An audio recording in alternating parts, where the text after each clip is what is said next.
and we're going to do some example problems. So, as Marcy mentioned, my name's Lori Cook. I'm the Manager of Educational Outreach. Buddy Showalter is going to be joining us for the second half. We've got some necessary copyright materials here, and we are, as always, AIA, ICC, and NCSEA accredited on this program. You guys have all read the description, I'm sure, otherwise you probably wouldn't have signed up, and our learning objectives as well. So before I launch into all the fun stuff, we're going to practice our polls, because some of you might be first-timers. So I'll ask Marcy to launch our first poll. All right, I am trying open poll. I am trying to launch it, and oh, okay, hold on. Sorry about that. I don't know. I had a little blip. Okay, here we go. What is your profession? Architect, engineer, code official, building designer, or other?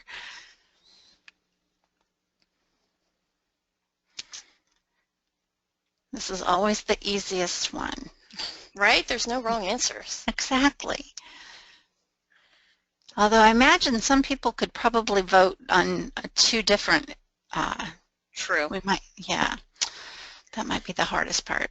All right, but I've got over 82% voted right now in 30 seconds, but so I think we have a lot to cover, so I'm going to close. All right.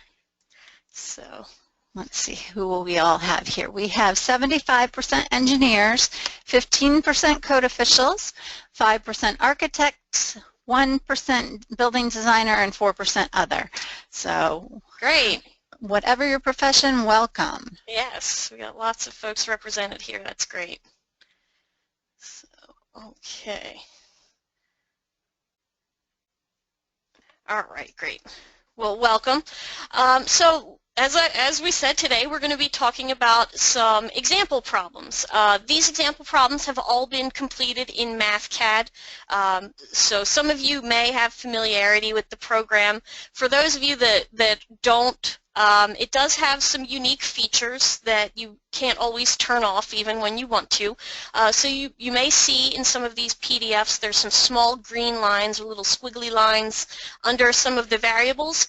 That doesn't have any impact on our calculations on our problems. It doesn't have any bearing. That's, like I said, just a MathCAD feature that we are not able to turn off.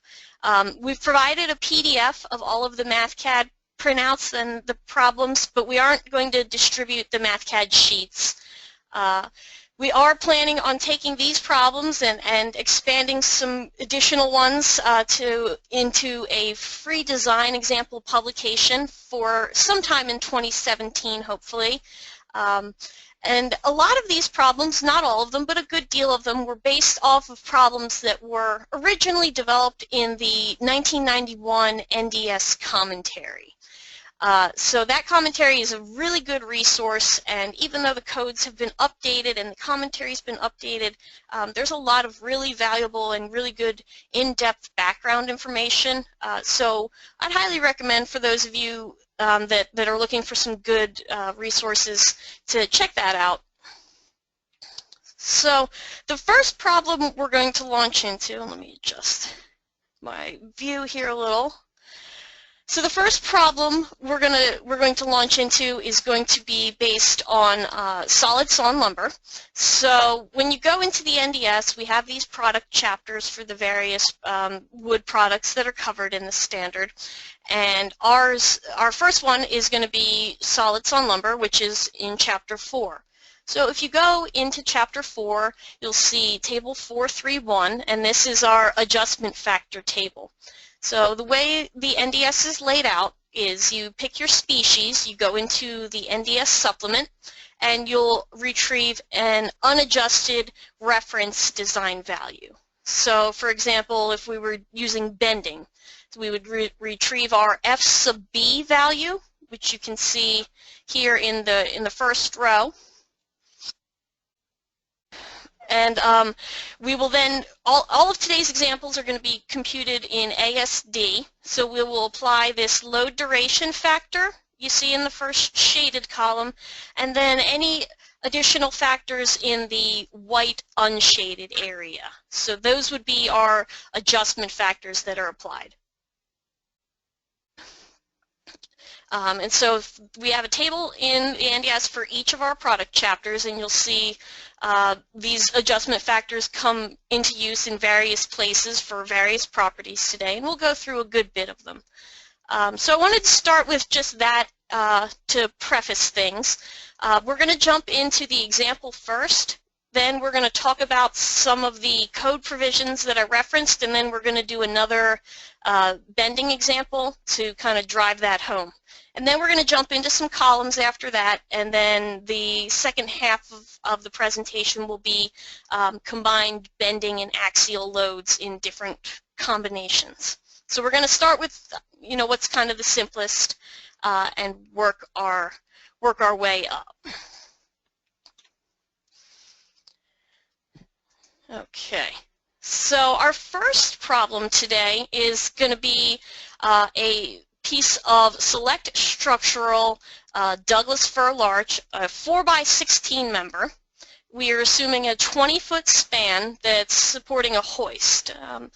We're assuming that the beam is supported on a 2x4 top plate and it has a normal load duration. So when we say normal load duration, that is code for C sub D is equal to 1.0, which you'll see reflected down here in the adjusted design values. We also want to check not just flexure, but we also want to check the beam's capacity to resist the shear stress due to bending, and we need to check the deflection and the bearing as well. And the load cases have been simplified in this example for clarity. If you want further information on load combinations, you can check out NDS section 144, or always go directly to the source, which is ASCE 7. So we start in, now we've got our problem statement, and we want to look up our reference and figure out our adjustment factors for our 4x16 select structural Douglas fir member. So we go into table 4A of the NDS supplement, which is where you'll see these design values coming from, these reference design values. So we've got an F sub B for bending, a compression perpendicular to grain, and modulus and shear.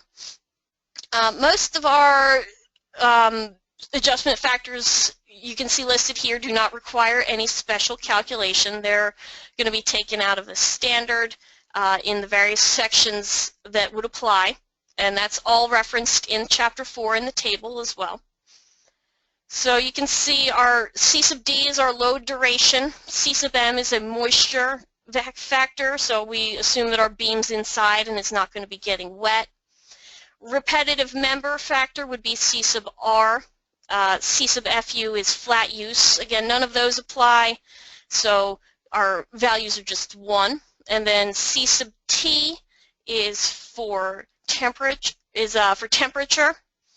So we assumed no extreme temperature. C sub I would relate to incising, and C sub F is a size factor. The size factor comes out of the supplement as well. But the rest of these factors will be in the main body of the NDS. In Chapter 4, we'll reference where you can look them up. So we've defined our design values. We have our member length, which was given as 20 feet, and our properties can also be looked up in the NDS supplement. So when we say a nominal 4x16, the actual dimensions on that you can see here reflected in the B and D values. Those would be 3.5 inches by 15.25 inches. The width of the bearing is based on that 2x4 plate, which we assume supports it. So that's going to be 3.5 inches. And then AG is our gross area, and S and I are our section modulus and moment of inertia. So the first the first one adjustment factor that we need to calculate is going to be the beam stability factor. So if you go back into table 431, you'll see we need to calculate something called C sub L, which is the beam stability factor. And the first step in calculating the beam stability factor is calculating a value called F sub B star. Now that is F prime sub B star. And that is an adjusted bending design value where you use all of the adjustment factors that are supposed to be applied for the F sub prime B, with the exception of C sub L and the flat use factor. So you use all the other factors except for those two. So we've calculated our F sub B star based on the remaining adjustment factors, and you can see it is 1500 psi. And then from there we need to use table 333, and that will help us determine the effective length. We look at our laterally unsupported length. So we've assumed that this member is only supported at the ends. So the unsupported length would be 240 inches. Using that unsupported length to depth ratio, we look at the L sub U over D ratio, and then in table 333 we are given an equation that will help us calculate the effective length, L sub E. So table 333 gives us this, this equation of 1.37 times the laterally unsupported length plus 3 times the depth. So we get L sub E equal to 375 inches. Next, you have to calculate the slenderness ratio. There is a limit on the slenderness ratio. It has to be less than or equal to 50. And you can see our slenderness ratio, our R sub B value, say that 5 times fast, is 21.6, so we're less than 50. And then our critical buckling design value is comes out of the NDS 371 as well, and that's based on the slenderness.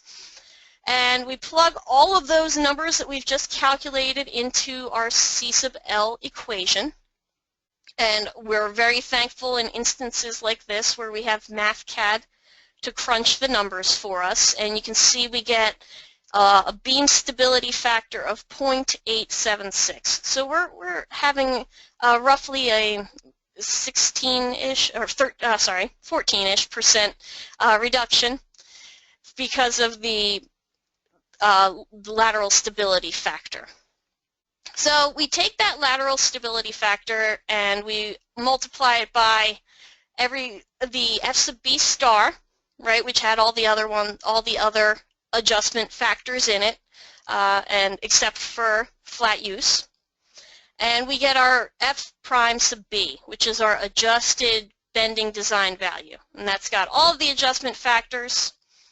So now, using that, we can determine the maximum moment that would be allowed on the beam. So using our old friend principles of mechanics, remember sigma equals m over s? Oof, all right, some people are having nightmares. Based off of that, we rearrange the terms and we find that our maximum moment is going to be 14,849 pound-feet. So that gives us a maximum bending moment, and then we would then use the maximum moment to determine the maximum load that would be allowed on our hoist. So we have getting crazy here. So we have assumed that the density of the beam is 34.2 pounds per cubic foot, which is 110% of the tabulated specific gravity for Douglas fir larch. So that's just kind of a back of the envelope rule that some folks will use for estimation. There are tables in the NDS that can also be used to estimate your beam weight if you want to use something that's a little more codified. But this is a reasonable estimation, so we've estimated our beam weight to be approximately 12.67 pounds per lineal foot. So using that for our beam weight, we determine the maximum moment due to the weight of the beam, and we would then figure out what was left in the capacity to support our payload. So using the PL over 4, right, for that center point load moment, we find that our maximum hoist payload on our span would be 2,843 pounds. So that's our moment-limited load. But we also have other conditions we need to check, right? So we're not completely done. That's not our final answer. So now we need to check shear capacity, shear as a result of bending. So we use the NDS shear provisions in Chapter 3, which I'm going to reference in a little bit here.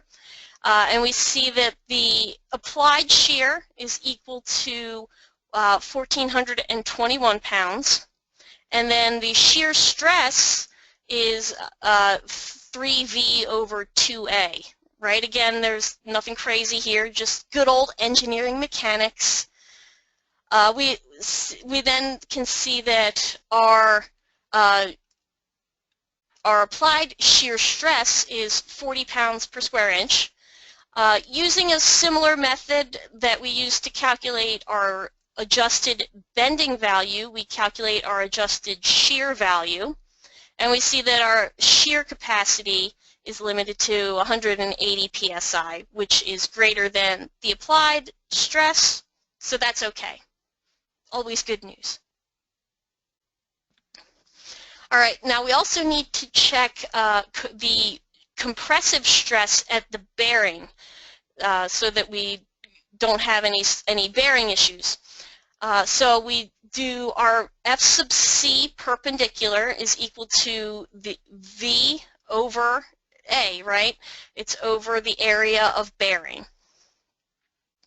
So we can see that our applied compressive stress is 116 psi based on that shear reaction.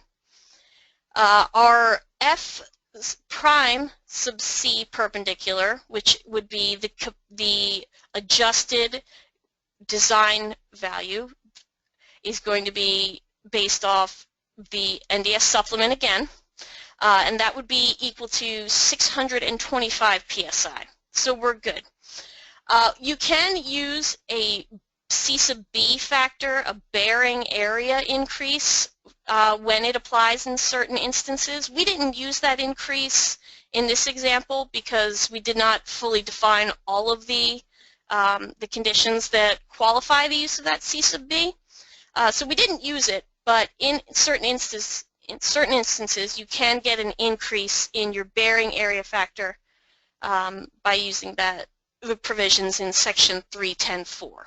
So we were slightly conservative in this example. All right, so we've checked bending, we've checked shear, we've checked bearing. Let's go ahead and check deflection.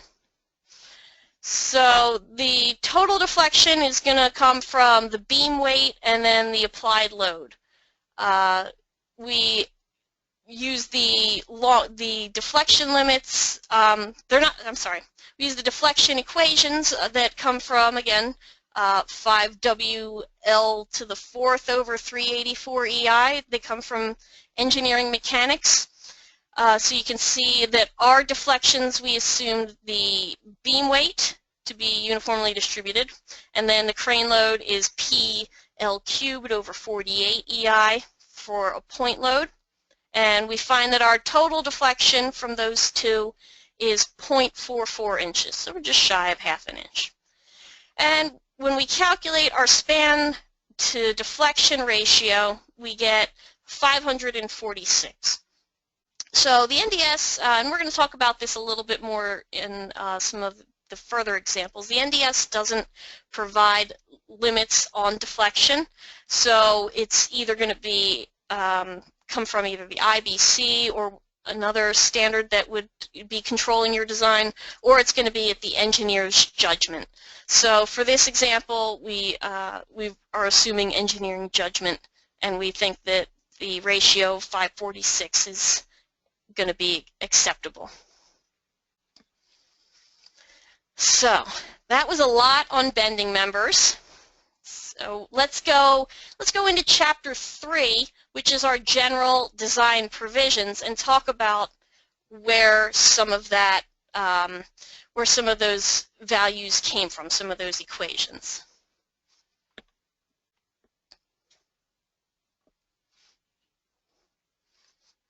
Hey guys, can I get a sound check? My power just flickered in here. You're good. I can hear you. Okay, all right, thank you. Okay, so the primary provisions for bending members are going to be included in 3.2 and Chapter 3. There are general provisions. There's some in 3.2, but the bulk of what we talked about in the last example comes out of 3.3, 3.4, and 3.5. So the bending members in flexure, right? We talked about that M over S equation, or MC over I, depending on which form of the bending stress equation you want to use, right? So nothing out of the ordinary there. So that beam stability factor, C sub L, we use the equation to calculate it, but there are some times when you don't need to calculate C sub L. You can assume it's equal to 1.0. So Section 333 has some instances where you don't need to calculate C sub L. So those would be, you know, when the depth exceeds the breadth, or when we have lateral support in accordance with the provisions of 441. So C sub L does not necessarily always need to be calculated, depending on usually your support conditions, but also it can depend on the member sizing. So like I said, we go in when we do need to calculate C sub L. So where the depth of the bending member exceeds its breadth, and we've got lateral support provided at the points of bearing to prevent rotation. So that's what we assumed that we had in the last problem. So we determined our unsupported length, which is the distance between 2 points of end bearing, or if it's a cantilever. So we used L sub U then to determine L sub E. All right. And then, like I said, our effective length will come out of Table 333. So we had an instance where we were looking at a single span beam, and with a concentrated load at the center, we used the L sub E equals 1.37 L sub U plus 3D. So that's where those came from. We didn't just make them up. The next thing that fed into that L sub or C sub L equation rather was the slenderness ratio, right, or R sub B. So you use that effective length to calculate the slenderness ratio, and as I mentioned, R sub B is limited to 50. So if you have an instance where R sub B is exceeding 50, you need to either adjust your member size or adjust your bracing to get that back under 50. So then once you calculate all of those factors that lead into it, you can calculate your beam stability factor. Oh, but not before calculating F sub BE. So this equation, right, this is one of those things that makes you happy that we have MathCAD. So that's where C sub L comes from. So then your bending members with shear, your horizontal shear equations. Again, that VQ over IB. Oof, remember that, guys? Nobody likes to talk about that. But for a rectangular beam, we've got 3V over 2 times the breadth times the depth. So that makes it a little friendlier rather than calculating that shear flow.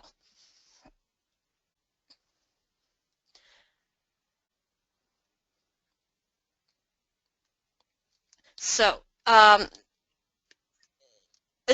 we've got additional provisions in the NDS for when you've got notched members, when you've got sloped and non-prismatic elements. So you can take a look at those provisions in here. But for our cases and for our examples today, we're just going to have all the beams be prismatic. So that's the shear provisions. They weren't too off the wall. And again, those deflection calculations, this is about the extent of what the NDS says on deflections right here in 3.5, and it's not much. But usually there are going to be other standards or other codes that will control and will have deflections mentioned in there. So for buildings, those are typically going to come out of the IBC or IRC. And then for other structures, you would want to consult, if it's a bridge, obviously the AASHTO code. So the NDS, we talk about deflection some, but we don't have a whole lot of limits in place on it. So that's our first flexure example. Oh, sorry, had one more page. Bearing. So the bearing perpendicular to grain, right? That is that was our last check, and we again pretty simple check.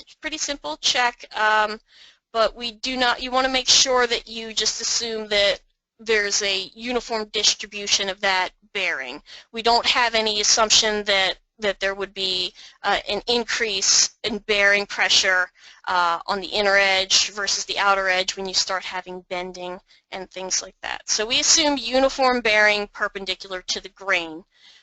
We do have equations here you can see for bearing at an angle to the grain, but again, didn't apply those in ours. Now I had briefly mentioned using that bearing area factor C sub B to give us an increase. So you can use that, the C sub B, for any bearings that are at the end of a member and any bearings that are 6 inches or more in length at any other location. So we assumed the bearing was at the end of the member. We could have gotten a small increase out of it, but we opted for a little conservatism on that previous example and didn't use it. So now we're going to go and do another another bending example, but this one is going to be on glulam, on glued laminated timber. So for solid sawn lumber, we used table 431 out of chapter 4. For glulam, we're going to use table 531. You might be noticing a pattern, and that's in the glulam chapter. You can see it looks pretty similar. There are a few subtle differences. For example, when you look at the bending, that's where you see a lot of differences come out right away. So before we had that, the moisture, the C sub M, the wet service factor, C sub T, temperature factor, beam stability factor, C sub L. These are old friends. We already saw those, but what we have now is a volume factor, C sub V. And you can see that we have a little footnote up at the top of the table for the beam stability and the volume factor. So those do not apply simultaneously for glulam. You use the lesser of the two. So beam stability and volume are never applied together. You use whichever one is smaller. Again, we've got a flat use factor. We saw that before. The curvature factor comes in when you've got curved glulams. And then this C sub capital I is a stress interaction factor that's used in special cases. So the next example, as I mentioned, is going to be a glulam beam design. So we're going to check again bending, shear, bearing, and deflection. So, but this one will probably be a little more in the wheelhouse of what most folks are used to. It's just a roof beam spanning 32 feet that has purlins applying loads. So we're assuming the purlins are at 8 foot on center. They're applying a dead load and snow load. You can see 5,000-pound loads. The purlins apply the loads as 5,000-pound point loads. And we assume that the member has lateral supports at the ends and at the compression edge, the purlin locations. We don't have any temperature effects. It's going to be less than 100 degrees, but may occasionally reach 150. And then we've chosen to use a 24F 1.8E structural glue laminated southern pine timber. Same note on the loads being simplified for clarity. Oh, all right, you guys needed you want me to make it, just got a note you wanted me to make it bigger, so let me make the text a little wider here. Is that better? Okay. All right, so our next example, so we've got our reference and adjusted design values for the glue lam again. Now these are coming out of the NDS supplement like the design values for solid sawn did, except these are coming out of table 5A. So that's where the glue lam chapter is chapter 5. And you can see that the subscripts are slightly different. We have an F sub BX plus and an F sub BX minus. So glue lams are rated for positive and negative bending, and they may not always have the same values in those directions. So especially if you're designing a continuous structure, you need to be aware of that. It's not as imperative for a simple support like we're assuming, but it is something you do want to be aware of. Since we have a dead load and a snow load, our C sub D, our load duration, is going to be increased. It's going to be 1.15. In the last example, again, we assumed normal load duration, which is just dead plus live, but this one is dead plus snow. So that's where you'll want to see the load duration increase is because of the snow. Moisture and temperature, those can be held at 1.0. Since the temperature's above 150 degrees only occasionally, it is justifiable to assume a temperature factor of 1.0 for that. We don't have any flat use or curvature, and then we assumed our bearing C sub B equal to 1 again. And C sub I and C sub VR were also assumed to be equal to 1.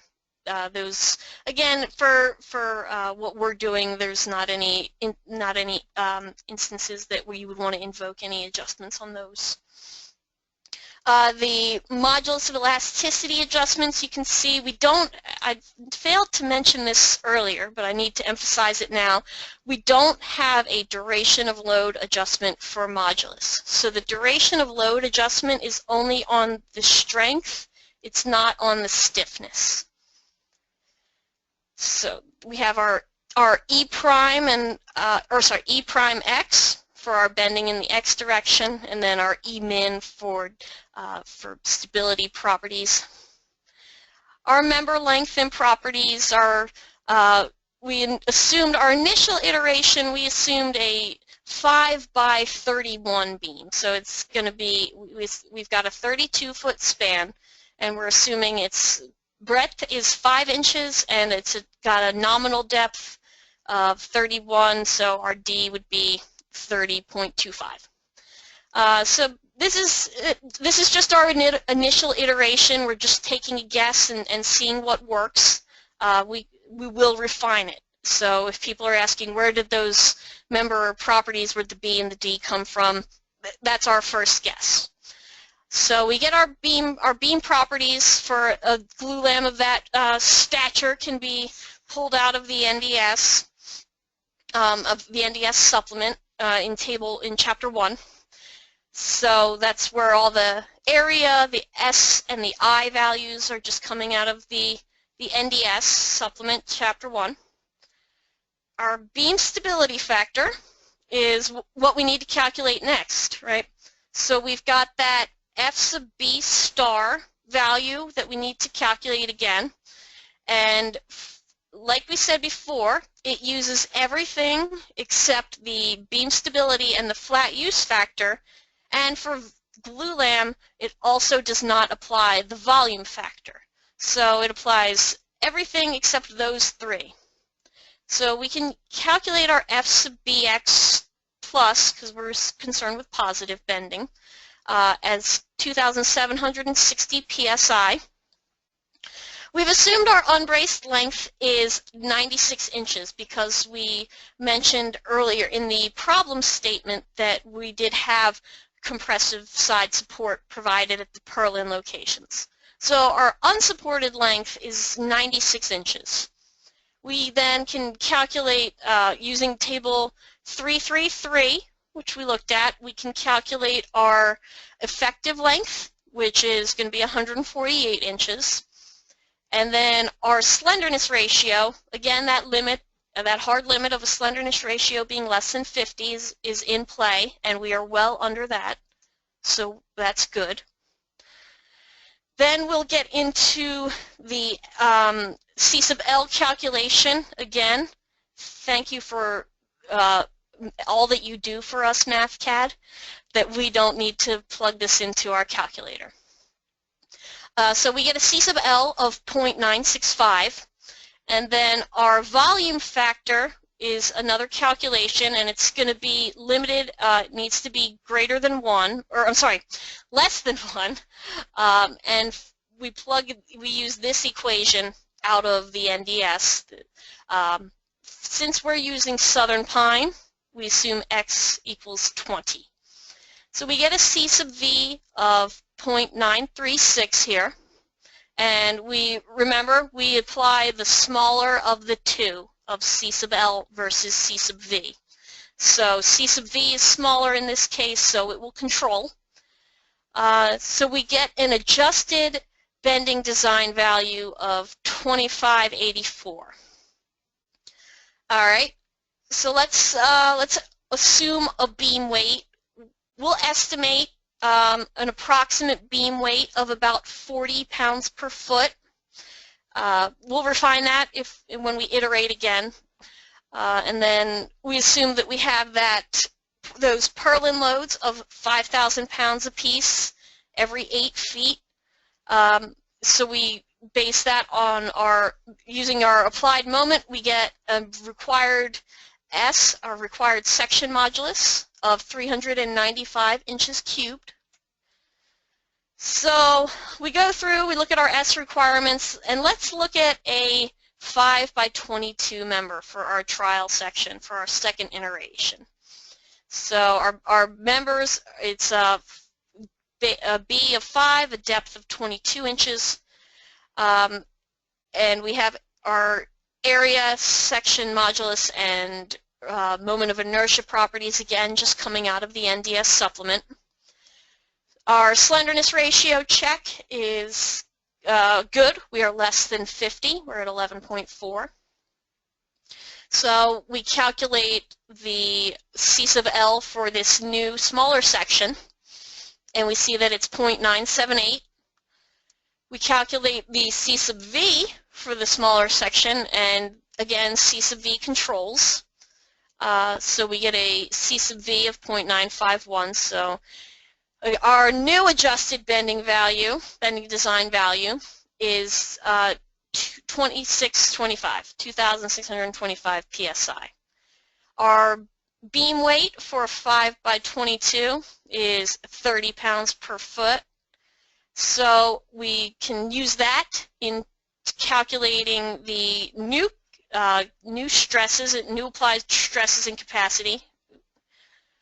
And we see that now our required section modulus is 383 inches cubed, which is less than the 403 being applied or being provided by our 5 by 22 member. So we're good. Okay. So now let's check the shear. We've got shear from those 5,000 pound purlin loads. The two 5,000-pound loads that are at the end of the beam can be ignored for shear, and that there's a note in NDS 3431A that justifies that. So we calculate our total shear from the applied loads of the purlins as well as the beam self-weight, and we get a total shear of just shy of 8,000 pounds, so 7,918 pounds. We calculate then our allowable shear parallel to grain, and we get an F prime sub V allowable of 305 psi. Comparing that to the applied shear of, we take our total shear and convert it to a shear stress, right, 3V over 2A. So we check that our applied shear is less than our allowable. So that's good. We're good to go. All right, now let's check that compression perpendicular to grain at the bearing ends. So the bearing ends of the beam transmit all the, got a spelling error there, sorry. All the loads, so the purlin loads at the ends of the beam would be included in the bearing load calculations. They weren't included in the shear, but they will be included in the bearing load calculations. So we check the reaction at that purlin, the reaction on that beam based off of the purlins and based off of the beam weight. And we can calculate a total reaction of 12,988 pounds. Comparing that now, that total reaction over the applied area, it gives us the applied shear stress of 433 psi, which is less than the 650 psi allowable compressive stress. So we're still doing okay with that 5x22. And now we also need to check the bearing not just at the supports but also at the purlins. So the purlins are supported by like a saddle style hanger that would transfer the compressive loads to the top of the beam. So the area, we need to figure out what is the area of the hanger required to support the purlin without exceeding the allowable compressive stress value. So that area is just based off of the good old sigma equals P over A. Remember that, guys? I know. I'm making you pull out a lot of these old equations from your undergrad days. So that hanger area would be based off of the adjusted compressive stress and the applied P. So we have a required area of 7.69 square inches. So we're assuming that you have a hanger on each side of the beam, so you've got half of the width to support the hanger on each side. So using that, we can assume that our hanger needs to be 3.08 inches wide. So that will then, we determine that we can use a 3 1/8 inch wide purlin hanger that extends 2.5 inches across the top of the beam would be adequate to not exceed the compressive stress requirements. And again, you do have the bearing area factor that we can apply, right? So we can calculate a bearing area increase of 1.125. So that would actually reduce our width from 3.08 to 2.735. So we would be able to use a 3-inch wide hanger.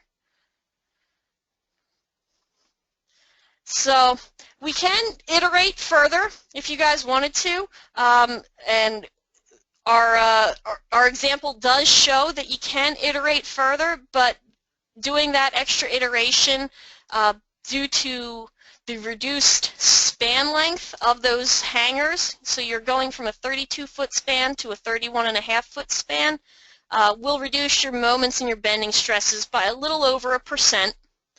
so which is pointed out here. It's not going to allow you to use a smaller beam. So, but if you wanted to iterate further based on that shorter span, knock yourself out. The deflection, again, we are using the IBC deflection limits for this example, and those are in IBC table 1604.3. So the IBC is going to limit roof deflections to L over 180. If you guys have, brittle finishes or, slate roof or something, L over 180 might not be enough. But for our example, we assumed it was, so we calculated the deflection due to the purlin loads, again, the applied load, as well as the deflection due to the beam self-weight, and we got a deflection L over delta equals 208. So this is going to be within the deflection criteria for L over 180. So our 5 by 22 beam would work in this instance. All right, so I know I've been talking for a while. So we're going to jump into a poll now to try to wake you guys back up and get you excited about this. All right, so let's see. The NDS provides restrictions on allowable deflection limits. Is that true or false? Everybody's still awake. They're still voting, so that's good. Good. I was worried I'd lose some people. Getting close. Although we've only got 60% voting, so everybody else needs to wake up. All right, so I've got about 70% voted. I'm going to give you about probably 10 or 15 more seconds to get us up to about 80%.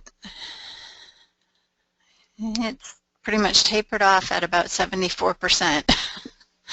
So I'm going to call it good here at 75. All right, so I'm going to close. And we've got pretty much about 3/4 or 75% say false and 27% say true. So Lori, you've got to help us out here and let us know what the real answer is. The majority was correct. The answer is false. So as I said, the NDS doesn't provide deflection limits. So in our previous example, we were designing a roof beam, so the limits for that came out of the IBC. So depending on the relevant standard, there will be deflection limits imposed by either the IBC, by AASHTO, whatever the code that is your design code is going to impose deflection limits. So they are not in the NDS. All right. So next we've talked about beams. We've got a couple of column examples now. So the first thing I want to bring up is the column stability factor. So we talked about the lateral stability factor for beams, and there's kind of an analogous factor for columns, the column stability factor. And you can see in chapter 3.7, in section 3.7.1, the column stability factor is discussed. And there are some instances where you don't need to calculate it, again, like we had with our beam stability factor. So you can assume if the member is supported throughout its length to prevent lateral displacement in all directions, that you have a C sub P equal to 1. But a lot of times you are going to wind up needing to calculate it. So we've got, again, a slenderness ratio limit on columns like we had on beams. L sub E over D can't exceed 50. We do have a slight exception on this that we did not see for beams, for bending members, in that during construction, L sub E over D is allowed to be over 50, but it can't exceed 75. And so you can see again there's another one of those lovely long equations that we're very thankful for MathCAD to do the number crunching for us. But so this C sub P factor, it applies to all columns, and the equation will be the same The only thing that you do want to be aware of is that this C value that you see in the denominator of these terms of the equations will vary depending upon the material. So our examples today are all with solid sawn lumber for columns, so our C is equal to 0.8. However, if we were doing a glulam column, for example, C would equal 0.9. So while the equation is the same, the process is the same for solid sawn and for glulam, there is that slight variation in the value of that variable. So you do want to be aware of that. All right. So here's our first compression member analysis example.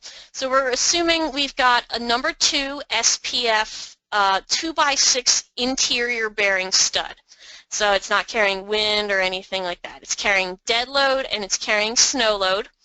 And it's 91.5 inches long and sheathed on both sides with gypsum board. We assume 16-inch center spacing, and the top and the bottom plates are the same grade and species. So we want to determine the axial loads on this stud that are controlled by two conditions, buckling and bearing. So our process is similar. It always starts with our reference design values. So we always want to start with the NDS supplement, and we get our unadjusted design values from table 4A for that 2x6 SPF member. And then we can, again, remember C sub D is our load duration factor, and that's going to be equal to 1.15 because of that snow load. And then our modulus and our compression perp. So compression perp is actually calculated up here because we did not need to calculate any of the adjustment factors that go into that. So our member length and properties, we specified it was a 2x6, a nominal 2x6. So the actual dimensions are 1.5 by 5.5. And we assume a length of 91.5 inches. So that column stability factor, remember we talked about that beam stability factor and that F sub B star for bending. We have a similar one for compression. We have a column stability factor F sub C star. So that is equal to the unadjusted value times all of the adjustment factors with the exception of that column stability factor, which is what we're trying to calculate. So we figured out our F sub C star, and then we want to calculate our effective lengths for both planes of support. And since we assume that bracing from the drywall on both sides, our effective length about the y-axis, our unsupported length about the y-axis is going to be 0, so we're going to assume strong axis buckling is going to control. We determine our L over D ratio, so that L sub E1 is just, it denotes the strong axis, and 2 denotes the weak axis for those subscripts. So we check our L sub E over D. It needs to be less than 50, so we're okay. And we calculate our F sub CE per NDS 3715 again. And our column stability factor calculation, right? We've defined C equal to 0.8 for solid sawn. So we calculate our C sub P from MathCAD, and we get 0.705. So now we've got our column stability factor. We can determine our adjusted compression design value with all of our adjustment factors. So you can see we have an F prime sub C of 1025 psi. So now we need to check the buckling and the bearing limit states. So The buckling load is going to be, you're going to multiply that F sub C prime we just calculated, and you get a buckling load of 8,458 pounds. The bearing load is much lower, actually, right? So you'll see that the limit on this stud doesn't come from buckling, it's going to come from bearing.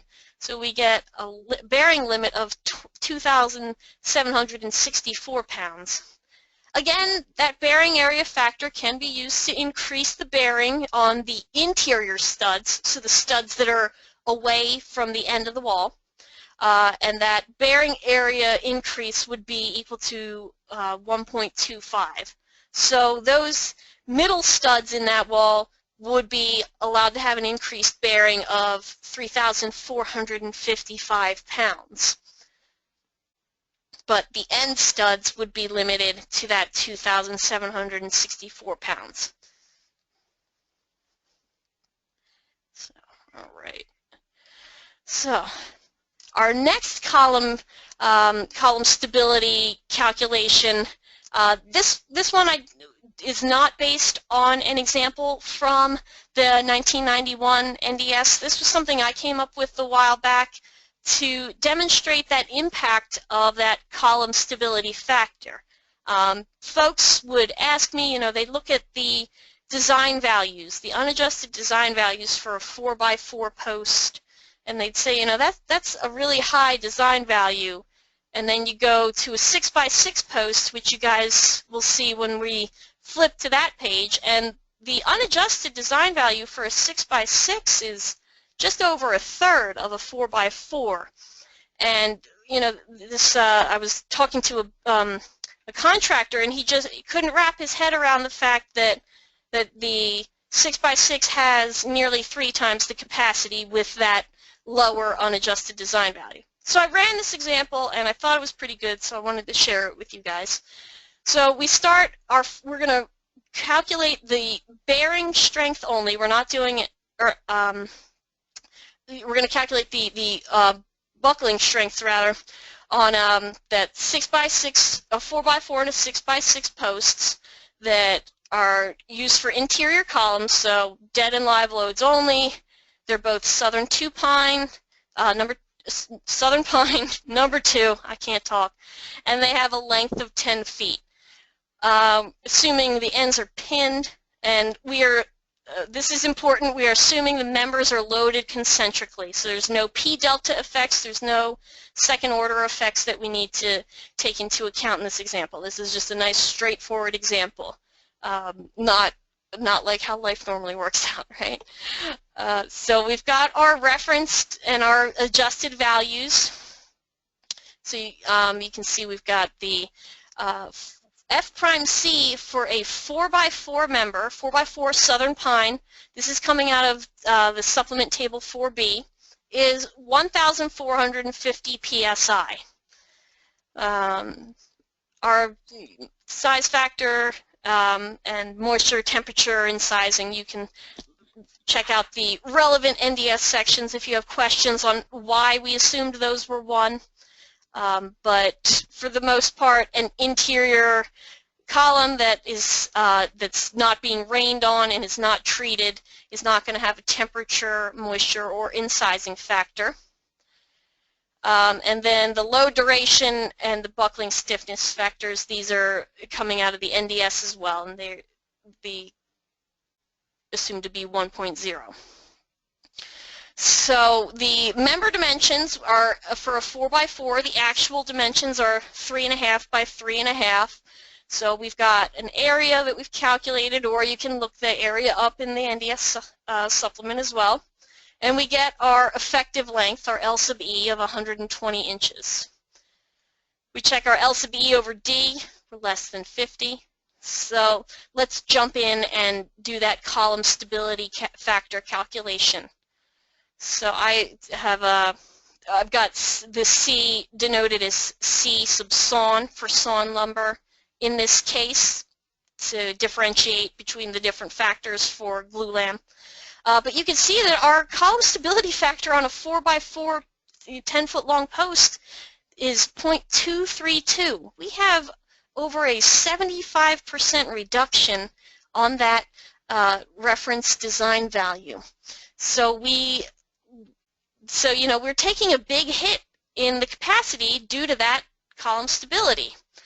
When you multiply that C sub P in with the other adjustment factors to get an F prime sub C, you'll see we get 336 psi and change, and we get an allowable P equal to 4,120 pounds or so. So let's run that same calculation now with a 6x6 post. And remember, we're starting with an unadjusted value of 525 psi. Previously, we had 1450 for that 4x4. So that unadjusted design value is a lot lower, but it's deceiving. So let's go back in. None of these factors changed, right? The only thing that changed was going to be the size of the member, so the moisture, temperature, things like that didn't change. The size factor did not change either. So that's coming out of the NDS supplement, so you don't need to worry about that. So none of this is any different here for the calculation of the adjustment factors and the adjusted E value. Our actual member dimensions are 5.5 by 5.5, so we run that K sub E times L sub U value to get our effective length, which is 120 inches. L sub E over D gives us 21.8, we're less than 50. And back into that column stability factor calculation, and we'll see, hey, our C sub P is 0.8 this time compared to 0.232 last time. So that's a lot bigger, and we're taking so that means we're not getting nowhere near that reduction that we had on that 4x4. So when we look at the axial capacity of that 6x6 post now, you'll see instead of that 336 psi we had on the 4x4, we've got over 420 psi on the 6x6.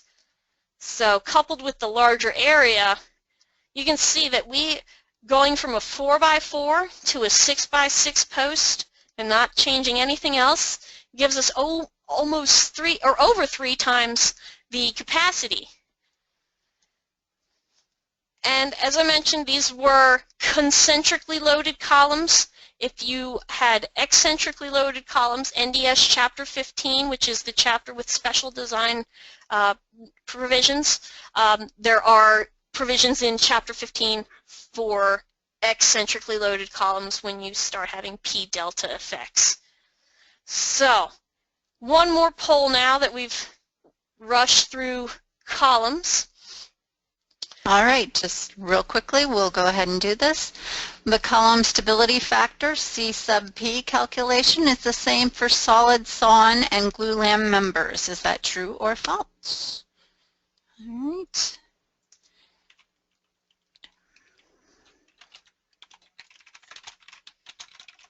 And got about 60% have voted. Just give you a couple more seconds.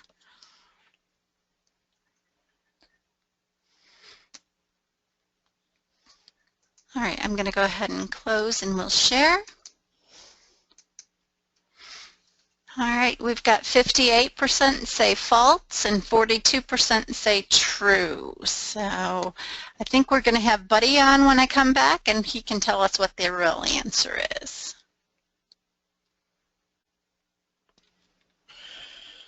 Okay, I'm here and I'm having trouble. Give me 1 second, please.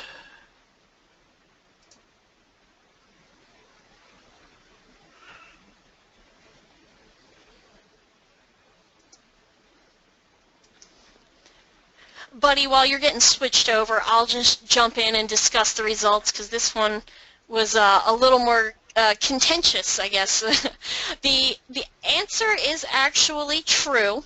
So the equation, this one we're got into splitting some hairs. You guys wanted harder questions, so we made them pretty tough. So the column stability factor equation is the same for solid sawn and glulam members. However, the value of the variables that you substitute into the equation can vary depending on the material, if it's solid sawn lumber or glulam or CLT. Yeah, that was a little bit of a nuance there. We kind of kicked that question back and forth, so that's the difference. So thanks, Lori. Well done. And we're going to transition now and talk about combined bending and axial loads for the remainder of our time together, and hopefully closer to the end we'll have some time, a little more time for Q&A. We've been trying to answer some questions along the way, and so we'll bring some of those up and provide some clarification here a little bit later on in the program. But for combined bending and axial loading, there are a couple of different equations in NDS 3.9. The first one deals with bending and axial tension, and there are two equations there, 3.9-1 and 3.9-2. The first one really deals with tension, and it's the extreme fiber tension side of the bending member that's getting a double whammy. It's getting loaded up with the axial tension load plus getting an additional tensile load from the bending component on that member. You think about an I-joist and how it's loaded, and the bottom chord of an I-joist is always in tension. Well, the bottom edge of a four-joist or solid sawn member is also going to be in tension even if you don't have an axial tension load. So again, this is kind of doubling up here and accounting for that effect in 3.9-1. 3.9-2 then looks at the buckling potential if, for example, the bending load is much larger than the tension load. And so I want you to notice a little nuance here. In the first equation, the FB star is what's used in the bottom of the in the denominator for the bending portion. In the second equation, 3.9-2, it's FB double star, and that's just pretty much a straight is going to account for the buckling component of that member. So then the drawing over there, figure 3G, kind of shows that loading condition, so it gives you a sense of what we're talking about when we talk about a member loaded in bending and axial tension. Then we get to 3.9-2, bending and axial compression. This ends up being a three-term equation, but you don't necessarily use all three portions of the equation. We'll look at that with the examples here in a second. The first part of the equation deals with the compression loads on the beam column. Second part of the equation here deals with load in typically the strong axis. F sub B1 is the load on the strong axis, and then F sub B2 would be load on the weak axis. And the denominator of these equations accounts for that P delta effect that occurs when you are loaded in both bending and axial compression. So this next equation here, 3.9-4, is new to, I believe, the 2012 NDS, and let me just back up so we can see both equations because that's helpful in explanation. This third term in the equation here, 3.9-3 has a potential, depending on the magnitude of the f sub c, the little f sub c, and the little f sub b1 to be negative in the denominator. And so that could actually throw off your results if we end up having a negative value here offsetting what's going on in the first two equations. So this equation 3.9-4 makes sure that we've got a check to deal with that. So if that third term denominator goes negative for whatever reason, this 3.9-4 catches that and doesn't allow that to happen. So figure 3H then over here gives a kind of a visual idea of what we're talking about with combined bending and axial compression. So the examples we're looking at deal with concentric axial loads, as did the examples that Lori looked at. If we have eccentric axial loads, then Chapter 15 of the NDS has some provisions for that. That's what's discussed here in 3.9-3. We don't have time for that today. Maybe a future webinar we can cover that. But we're going to be talking about concentric axial loads in the examples that we look at here in the second half. So let's start with a combined bending and axial tension load on a truss bottom chord. So we've got a bottom chord of a 24-foot truss, 12 feet between panel points,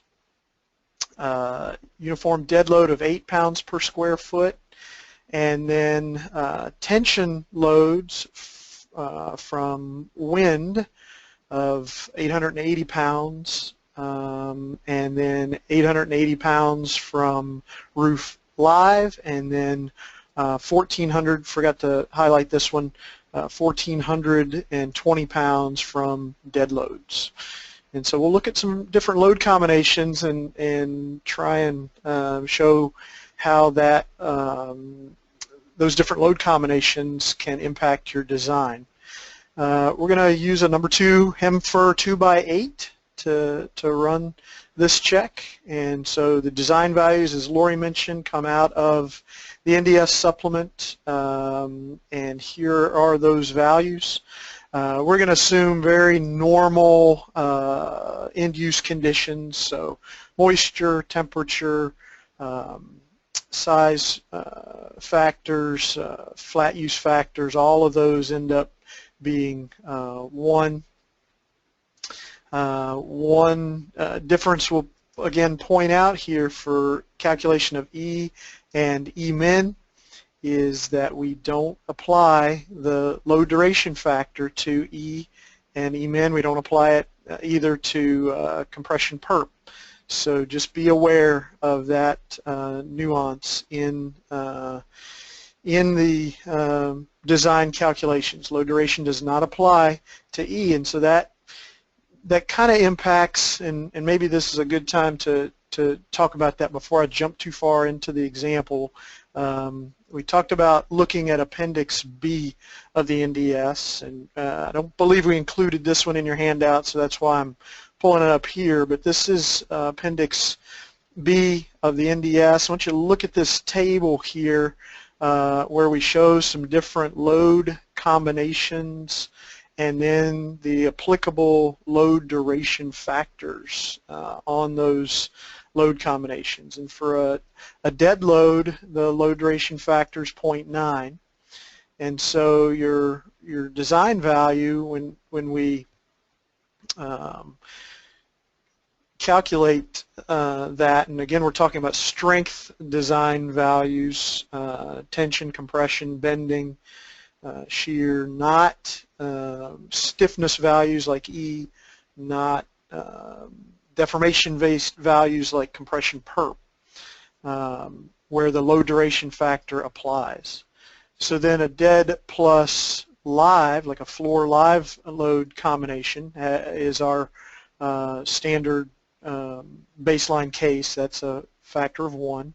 If we have a wind load combination, then that load duration factor in combination with dead loads would be 1.6. So we're always looking at the shortest load duration in the combination.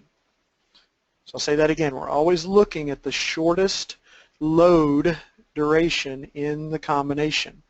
If we look at dead plus live plus snow, well, our snow load, which is considered a 2-month load, is our shortest combination. Dead plus live plus wind, wind would be our shortest combination.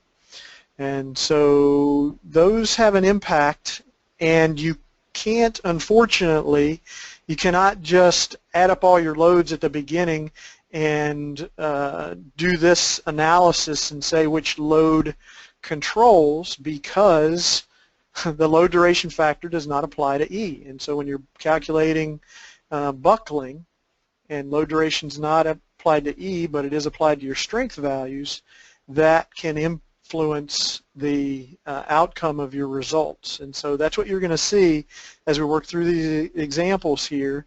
And I want to make sure it's clear when we talk about load duration, not applying to E or E min. So for deflection or buckling calculations, load duration does not apply to that.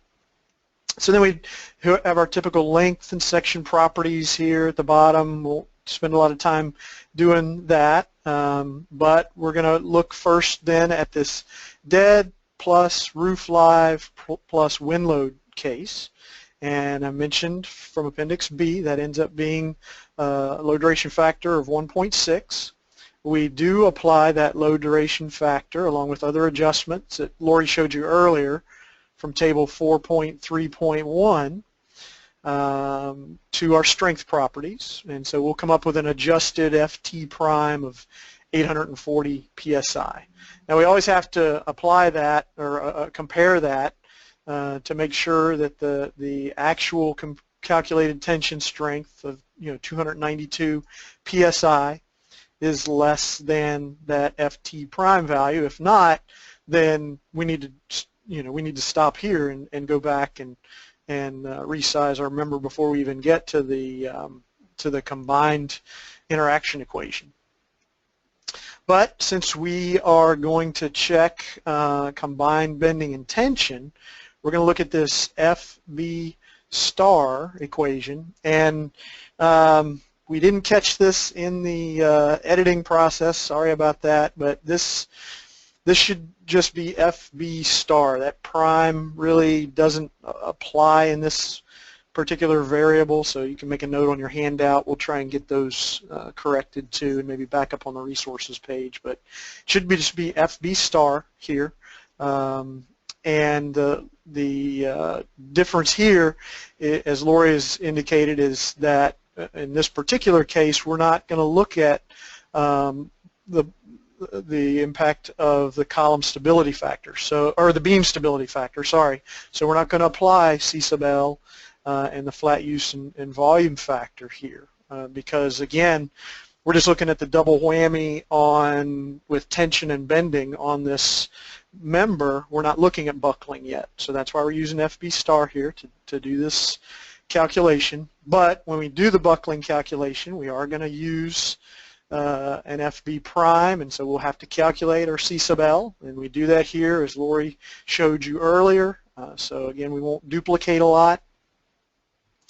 And we come up with an FB star, which is our buckling critical bending value.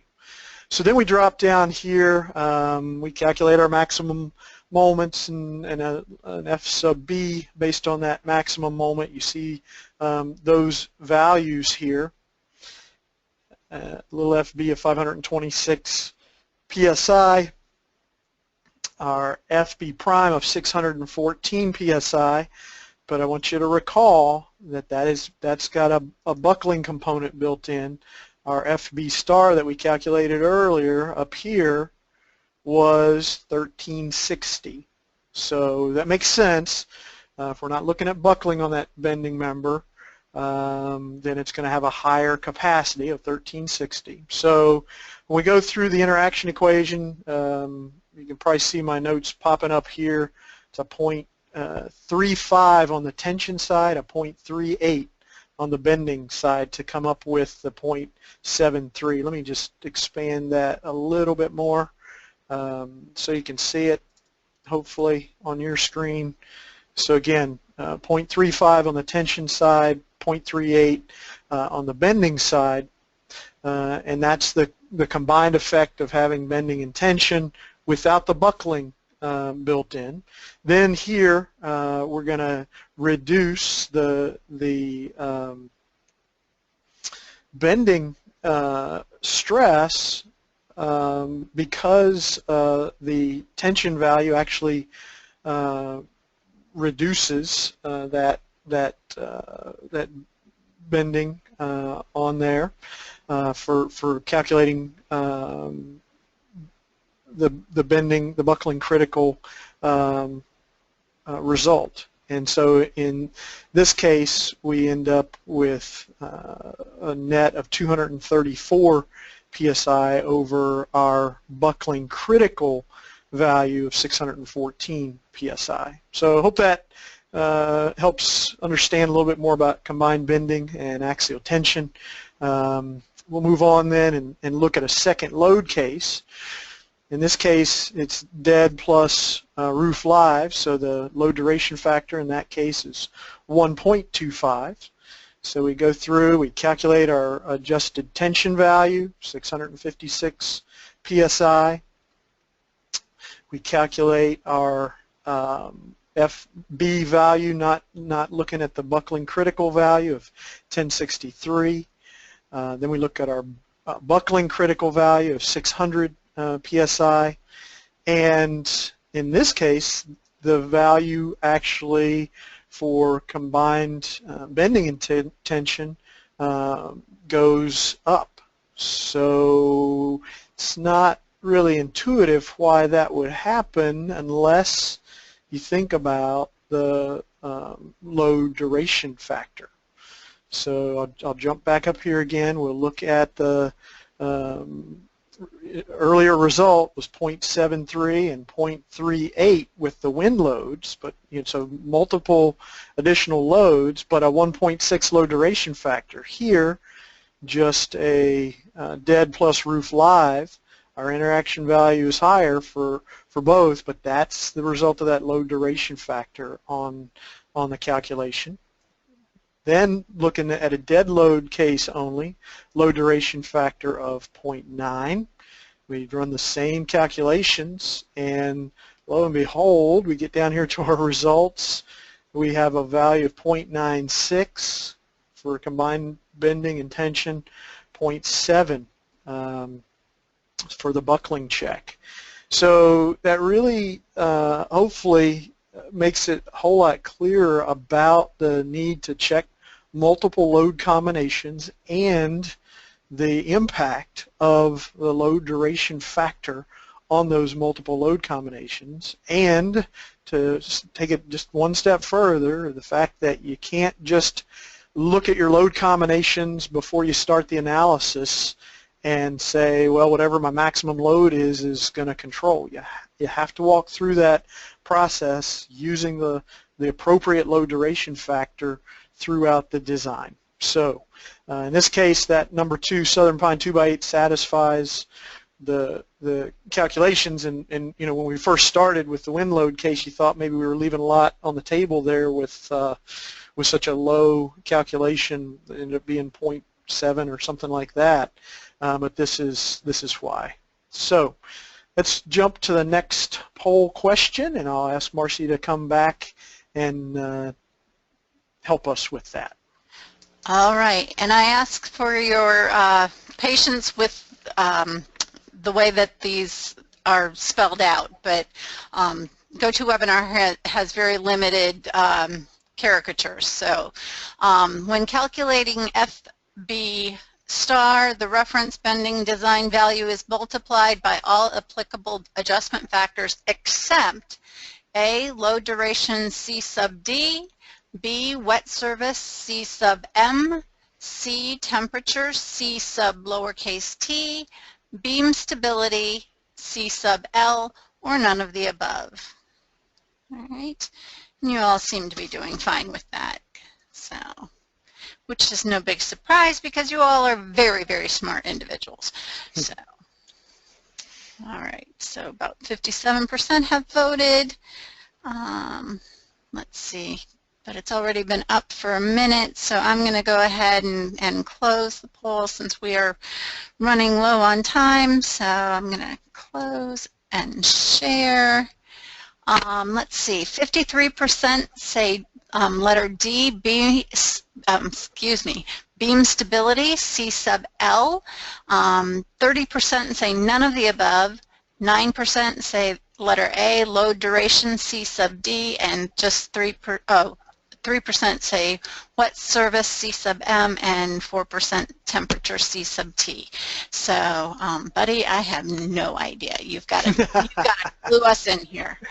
All right. So once you see my screen again, the answer is D. So over half of you got this correct. And so when we're calculating FB star, this is the value that does not account for buckling or stability. So the FB star is just looking pretty much at a straight bending capacity of a bending member, and so beam stability is not part of that that calculation. And I'll show you as we go further on in the design process where to reinforce that. So okay, so let's continue on with our presentation, and here in section 4.4 of the NDS, because we're looking at sawn lumber bending members, I want to talk a little bit about one of the alternatives to lateral stability calculations for bending members here in 4.4.1 that you see highlighted on your screen. So if you're not familiar with these provisions, these have been around for a long time in the NDS to provide an alternative for typical joist and rafter lateral support conditions. So you see the first section here says that you need to use 3.3.3 to design bending members, or you meet the lateral support requirements in 4.4.1.2 and 4.4.1.3. And so you can see here it says in 4.4.1.2 for rectangular sawn lumber beams, rafters, joists, or their bending members, if the depth to breadth ratio, D over B, and these are based on nominal dimensions, so that's kind of throws people off sometimes, but if the nominal dimension ratio is less than or equal to 2, no lateral support is required. So for 2x4s, for example, no lateral support is required along the length of the bending member. If that depth to breadth ratio is between 2 and 4, so 2x6 and 2x8s, it says the end shall be held in position by full depth solid blocking, bridging, hangers, nailing, or bolting, or other acceptable means. So that's something that gives you, again, an alternative to the beam stability provisions. I'll jump down here to 4.4.1.3, which talks a little bit about bending members subject to both flexure and axial compression, which we have. The depth to breadth ratio shall be no more than 5:1, so that'd be a 2x10. No, sorry, more than 5:1. So that's a 2x10. Sorry, a 2x10 if one edge is firmly held in line. So up to a 2x10 combined bending and axial. There's that limit up to a 2x10. And then I want to also talk a little bit about 4.4.2. One of our examples coming up here is a wood truss. This has to do with the C sub T factor, the buckling stiffness factor. And it says for 2x4 or smaller sawn lumber truss compression cords combined, subject to flexure and compression, If it has 3/8 or thicker plywood nailed to the narrow face, then you can increase by this C sub T factor. But since we've got sheathing, or since this is in the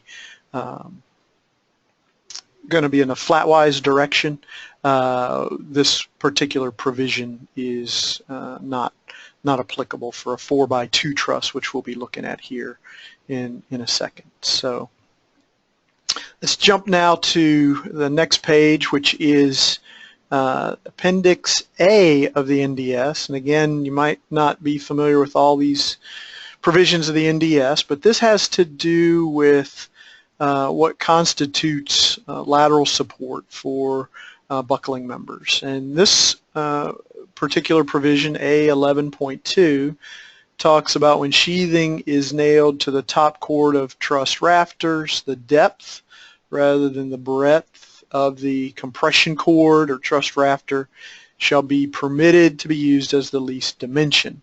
Similarly, for studs, when stud walls are adequately sheathed on at least one side, and we saw the stud example a little bit earlier, you can use that the depth rather than the breadth as the least dimension when calculating the L over D ratio. And so that's another example of some provisions that talk about lateral support. So moving on then with our example problems, the next one here is for combined bending and axial compression. This is going to be compression or bending in just one direction, not two directions. So for this particular example, we're going to look at a number 1 Southern Pine 2x6. And we've got axial compressive loads of 840 pounds due to snow, 560 pounds due to dead load, and then a wind load on the narrow face. So it's in the same direction as the snow load of 25 pounds per square foot. So we've got the ends held in position along the narrow face, so that's going to be important for following along with the example here. These are 9-foot long columns, by the way.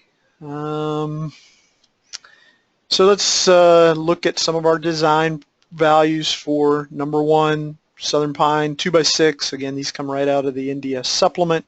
You see the bending, E, and compression values here.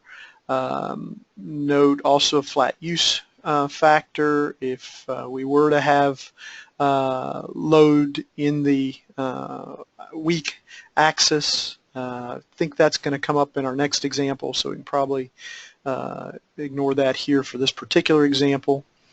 We've got our E-min value here. It's tabulated for buckling critical applications, so we'll take a look at that in a second. We've got our length and section properties shown here. We've got our applied loads, and again, these are all on the strong axis. So W, or the load in the weak axis, is going to be 0. So we've got snow loads and wind loads. So our first load case then, we're going to look at dead plus snow plus wind. And again, hearkening back to our Appendix B discussion here, the load duration factor for the shortest duration in this case is for the wind load. So we're going to use a 1.6 load duration factor. We're going to calculate a compression value without looking at the Euler, or the buckling provisions yet. So we are going to include everything except C sub P in this calculation to come up with an FC star of 2480 with the adjustment factors. Again, the big one here is the load duration factor of 1.6. Then we calculate our compression stress, FC1, and then looking at the effective length for both directions, both the strong and the weak axis. We see the length in one direction, I think we said was 9 feet. The length in the other shown here is 7 inches, but that's based on the nailing of the sheathing to the top cord. Take a look at this note here on the side. If we assume drywall connected to the studs at 7 inches on center, in accordance with Appendix A that we looked at earlier, we can assume that to be fully laterally supported. But for our MathCAD example, we've used 7 inches here instead of setting that to 0. You can do that either way, but again, assuming drywall or some other load distributing element is connected there, then that weak axis is considered braced, and that's what we show here then, the L of 108 inches controls. So then we're going to calculate our buckling critical values here, FCE1 and FCE2, and we're going to calculate our bending,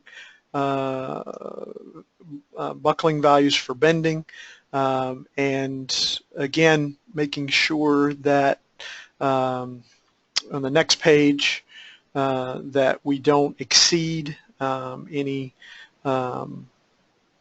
critical buckling design values. So this interaction equation then, C sub P, is an interaction between the buckling critical value, FCE, and the straight compression value, FC star. And that's really what this equation, C sub P, is doing, is looking at that interaction. And for this particular case, the interaction value is 0.433. Again, based on a load duration factor of 1.6. We're going to see in a second some other load duration factors and how that impacts the design. So we want to check to make sure that the axial stress is less than our allowable, and that is another check that we'll do. Then we're going to look at the bending component here.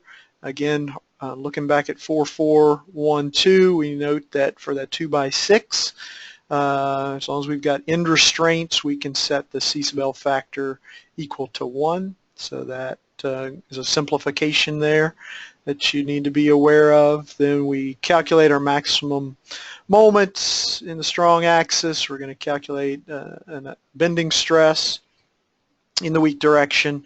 Make sure that bending stress does not exceed the adjusted bending design value.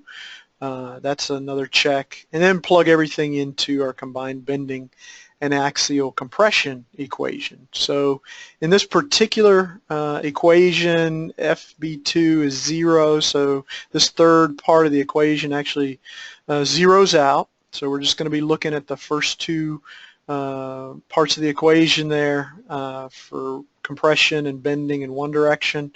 See the interaction value is 0.89. This second equation then, 3.9-4, really isn't required in this particular case. It's fine to run the check, but it's not really applicable because the key here is that we don't have in the denominator here a possibility of these values going negative. This side of the equation is 0, and this this equation here is to account for the potential for that part of the equation in the denominator to go negative and create a negative value there. So that was a change to the 2012 NDS you should be aware of as well. Again, checking to make sure our axial stresses are less than the buckling design values is an additional check. Then we'll jump to the next page, which is our next load case, which is just looking at dead plus snow. So here the load duration factor then is goes to 1.15. So we'll run through all the equations here. We really don't need to, because now that we're just going to be looking at that column stability factor, C sub P, and seeing that that's actually larger in this case because of the different load duration factor here. So just make a mental note there that's the case. We go through and calculate a C sub P value, and we're still okay, but again, the distinction here has to do with different load duration factor, which actually increases that C sub P factor. A little counterintuitive, so that's why it's necessary to check all the different load combinations and load duration factors. Again, similarly, looking at the dead load case only, with a load duration factor of 0.9, we calculate a column stability factor here, C sub P, of 0.648. So note again, it continues to increase because of that change in the load duration factor. So while it doesn't control in this example, it is something that you have to build into your analysis to make sure you're analyzing beams and columns correctly with different load combinations. So we're getting close to the end of our time together. I want to make sure we cover this last example, which is bending and axial compression. Bending in this case in two different directions. In this case, it's a 2x4 oriented flatwise. And so notice the loads there that are highlighted, 300-pound dead load, 600-pound snow load, then a couple concentrated loads at midpoints in bending, and then a wind load of 120 pounds on the narrow face. So we look at number 2 Southern Pine 2x4 and the properties that are defined there in the NDS. Again, making sure that we cover those clearly, and that C sub capital T factor doesn't show up here, but that's equal to 1, again, because we're in the flatwise orientation here. Our section properties, our applied loads, and the strong and the weak axis you have to account for here. Again, different load combinations, dead plus live plus snow, load duration factor of 1.6. Again, I'm going to work through this quickly. It's very similar to the example we just looked at. We're looking at different L over D ratios here, and they're less than 50, so we're good to go. We're going to take the one that controls here to plug into the C sub P equation. We come up with a 0.29. We calculate our adjusted compressive design value then, check that. Look at our narrow face bending value of 1760 psi. Let's keep going then. Strong axis, beam stability factor. That ends up being 0.982, so that's a pretty high number, meaning the bending's not going to have a significant control here. Then we get into our resultant bending load and bending stresses here, and F sub B bending stress of 350 and F sub B1 of 1729, so that's well within range here. Again, because going back to section 441, since the D to B ratio is less than 4, we can set C sub L equal to 1. Notice though a flat use factor kicks in here because of the weak axis bending. Checking bending in that weak axis, we see everything works. FB2 less than FB2 prime. Keep on going to the interaction equation. So we do have bending in both directions, ends up being 0.98 for the interaction equation here. And in this particular case, because that third part of the equation is used, this equation 3.9-4 needs to be checked to make sure that we don't go negative in the denominator above. So next page then, we've got dead plus snow, low duration factor of 1.15. We'll check our column stability equation. That actually went up a little bit, again based on that change to the low duration factor. Checking our bending, again that's also going to be different because of the different low duration factor. We get to our combined bending and axial, and look here, it actually goes above 1. So depending on how you round in your design, if you need that to be 0.999, then you'd have to go back and tweak this example a little bit. If we round down to less than 1.05, then we could decide to call that good.